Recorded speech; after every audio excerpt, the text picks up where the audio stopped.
저는 칭기스칸 학습법이라는 책을 쓴 사람입니다. 왜 썼냐면요. 이건 교육 현장에서 직접 제가 보고 듣고 뼈저리게 느껴가지고 쓰게 된 겁니다. 저는 체육교사 출신인데도 불구하고 테니스 선수들을 이렇게 가르쳐 보니까요. 그런 현상이 많이 일어나더라고요. 어떤 현상이었냐면 이제 제가 평창고등학교에 감독교사를 테니스 감독 생활을 하고 있었는데요. 이제 각 중학교마다 뭐 운동 꽤나 한다고 하는 애들이 많이 우리가 워낙 전국대회에서도 4강 안에 늘 드는 팀이니까 테니스로 성공하겠다고 찾아오는 학생들이 꽤 많았어요. 그래서 중학교 때 곧잘 하던 사람이고 특히 운동만 하지 않고 공부도 하다가 온 학생들은 굉장히 똑똑하더라고요. 그래서 저 학생이면 좀 가능성이 있겠다 싶은 학생들을 한 10명 이상을 받았어요. 그래가지고 정말 열심히 하더라고요, 친구들이. 또 내 말도 잘 알아듣고, 코치의 말도 잘 알아듣고, 선배의 말도 잘 알아듣고 해가지고, 열심히 해가지고, 어느 등급까지는 올라가요. 아주 성장 속도가 빠르더라고요. 그래서 저는 굉장히 잘하겠구나 하는 기대를 갖고 했지만, 그런 시행착오를 수도 없이 겪었어요. 어느 단계까지는 올라가는데 그 이상은 절대 안 되는 부분이 있더라고요. 저도 마찬가지입니다. 저도 기계체조 선수를 하고 전국체전을 뭐 대학교 4학년 때까지도 나갔었는데 왜 나가는 팀이 없어가지고 선수가 없어서 할 수 없이 나간 것 뿐이지만, 그런데 저도 중학교 1학년 때 기계체조를 시작했으니 되겠습니까? 초등학교 때 시작해도 될까 말까 한 그런 운동을. 근데 제가 해보니까 어디까지는 따라가겠는데 그 이상은 도저히 안 되는데 운동신경 자체가 따라가 주지를 않는 거예요.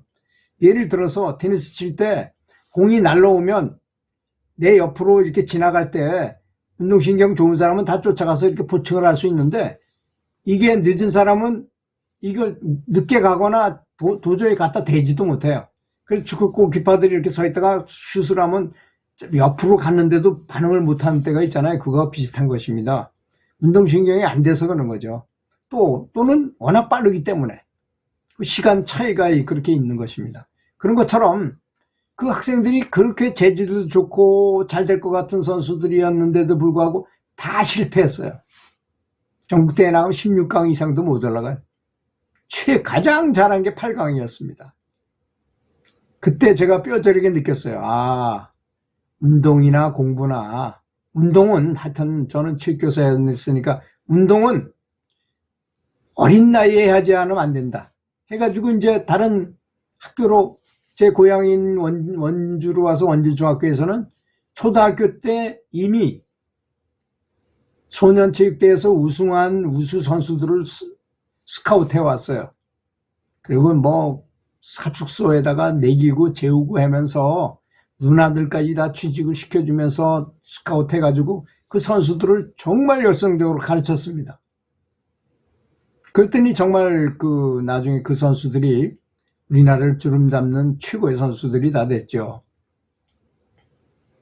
그런 걸 체험하고 나서 제가 이제 또 시내 학교나 뭐 그런 학교만 있다 보니까 승진을 해야 되는데 못 하잖아요. 그래서 장학사가 됐습니다. 그때 시험을 봐가지고 삼진 아웃 제도 3번, 너무 그것만 집중하면 안 되니까 3번까지 기회를 준다 해서 2번 떨어지고 3번째 합격하는 바람에 저는 이제 운동을 가르치는 사람으로서 엄청나게 선수들을 닥달했는데 제가 스스로 이제 선수가 된 거잖아요. 그래서 노량진 고시학원들에 가서 고시원에 들어가 있으면서 그 학원들 아침에 오전에 학원, 오후에 학원, 저녁에 학원 다니면서 또 시간은 계속 공부하면서 정말 제가 선수로서 엄청난 공부를 했습니다. 그래서 저는 지식의 빅뱅이 일어난 사람이에요. 전혀 그 전에 체육교사의 모습하고 지금의 저는 굉장히 달라졌습니다. 그렇게 공부를 45세 때 그걸 시작했거든요. 그때 그렇게 머리를 그때 퇴화되는 뇌를 한번 뒤집어 엎은 거예요. 그러니까 지식이 빅뱅 같은 게 생기더라고요. 아는 지식이 엄청나게 폭발적으로 늘어난다는 걸 느꼈어요. 강제로 외우고 이해하고 이런 걸 거듭하다 보니 그렇게 무려 3년 동안이나 그렇게 하다 보니까 그게 제 인생에 아주 굉장히 좋은 영향을 주었다는 것입니다. 굉장히 아주 좋은 영향을 줬다고 저는 생각합니다.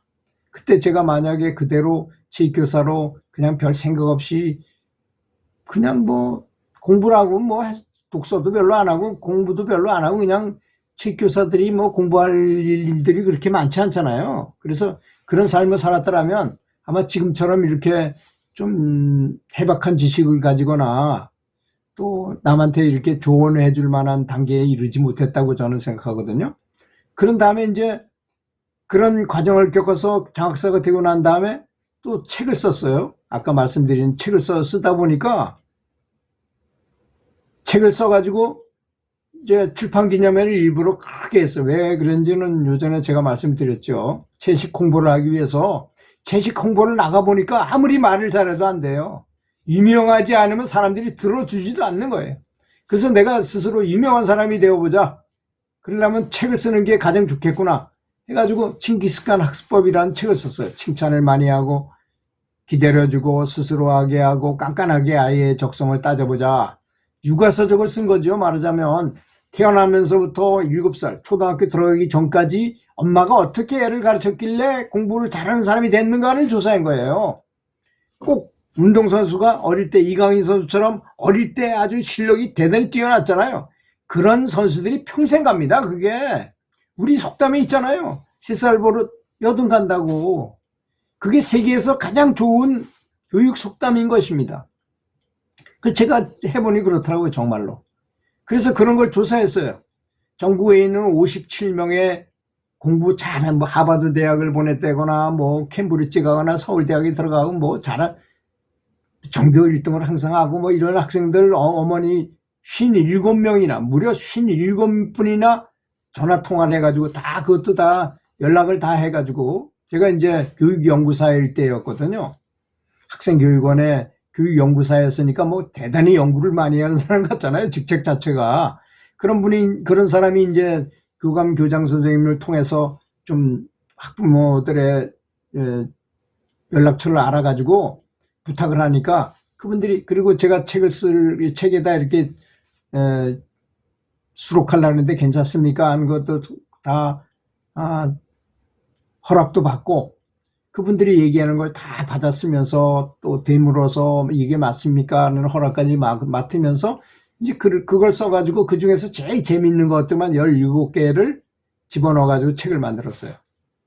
그러니까 뭐 책 내용에 대해서는 누가 뭐 말할 것이 없죠. 사례를 가지고 한 것이고 거기에 대한 설명을 하고 뭐 보완을 했으니까.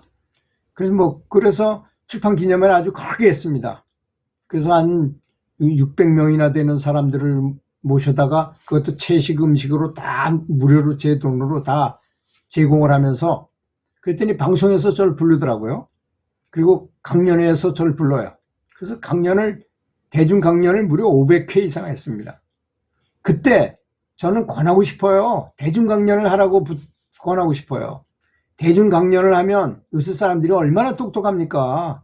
대학 나오고 박사학위 받으신 분도 많고 이런 분들 앞에 가서 강연을 하려면 정말 자나깨나 앉아서나 그 생각을 해가지고 조금이라도 좋은 생각 있으면 떠오르면 적어놓고 좋은 아이디어가 있으면 또 남이 강연한 걸 또 이렇게 캡처해다가 이렇게 하다 보니까 정말 똑똑해지더라고요. 그때 정말 이렇게 남보다 확실히 월등하다는 것을 느낄 정도로. 그래서 제가 이제 어느 사람들하고 이렇게 친구들이나 뭐 여러 사람들하고 대화를 하다 보면 저절로 저한테 사람들의 시선이 쏠릴 수밖에 없어요. 예, 식견이 더 조금 나아졌으니까. 그건 제가 뭐 애고로 하는 말이 아닙니다. 실제로 그렇게 변했더라고요. 제가 생각해봐도 그래요. 정말로. 지식, 보는 시각, 전체를 통합하는 능력 이런 게 달라졌어요. 강연을 많이 하다 보니까. 그런 치열한 삶을 살았더니까 그렇게 됐다는 것이죠. 그냥 그렇게 된 것이 아니라. 그래서 어린 시절의 그 교육 방법이라는 건 너무나 중요합니다. 여러분도 다 아시다시피 강감찬 장군이 우리나라에서 가장 유명한 사람 중에 한 분 아니겠습니까? 그분이 서울대 앞에 거기서 태어났다고 그래서 낙성대잖아요, 거기가. 뭐, 낙성이 무슨 뜻이에요? 별이 떨어져서 별이 가슴 안으로 들어오고서 임신을 하는 애인데 태어난 거 보니까 조그만 것이 들창고에다가 얼굴을 까나잡잡하고 너무 조그만 게 코는 질질 흘리고 다니는 그 서당에 가도 매일 터지고 오고 말이야. 찌질이야. 그런데도 어머니는 그 강감찬의 어머니는 아들을 신뢰했어요. 왜? 나는 네가 아무리 그렇게 작고 그렇게 못생기고 그렇다 하더라도 너는 별을 가슴에 품고 태어난 애야 라는 생각을 한 거예요.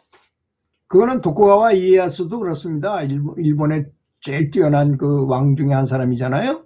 그 사람도 자기가 해를 삼키고 애가 태어나게 만든다니까 얼마나 어릴 때부터 그렇게 교육을, 너는 특별한 사람이야. 너는 할 수 있어. 이런 걸 해줬을 거 아니겠습니까?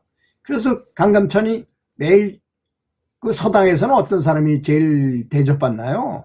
실력 있는 사람이잖아요. 야, 너 그렇게 매일 혼나고 뭐 그렇게 따돌림 당하고 그러는데 그러지 말고 엄마랑 같이 천자문을 외워보자. 그 엄마가 직접 솔선수범을 같이 외우는 거야. 그래서 천자문을 달달달 외웠어요. 그러니까 훈장님이 보고 야, 너 접장해라. 접장이란 뭡니까? 훈장 밑에 처음에 들어오는 애들을 훈장이 다 가르칠 수 없잖아요. 그 수준별로 가르치잖아요. 서당이라는 곳이. 접장이 대신 가르치는 거야. 그러면서 어릴 때 얻었던 그 지혜가 그 강감찬 장군만큼 수많은 일화를 만들어낸 분도 없어요. 워낙 똑똑했기 때문에. 일화가 너무너무 많잖아요. 저 양주, 지금은 남양주 그쪽, 지금 서울이나 비슷한 거죠. 그 부근에. 거기 원림으로 갔을 때 보니까 호랑이가 자주 나타나 사람을 잡아먹고 가축을 너무 잡어. 그래서 그 군인들을 다 모아가지고 야, 너네들 저 앞에 나무를 다 비면 그 빈 자리를 땅을 너한테 주겠다. 그래, 너네들 그거 훈련이다. 자, 지금부터 나무 잘라라.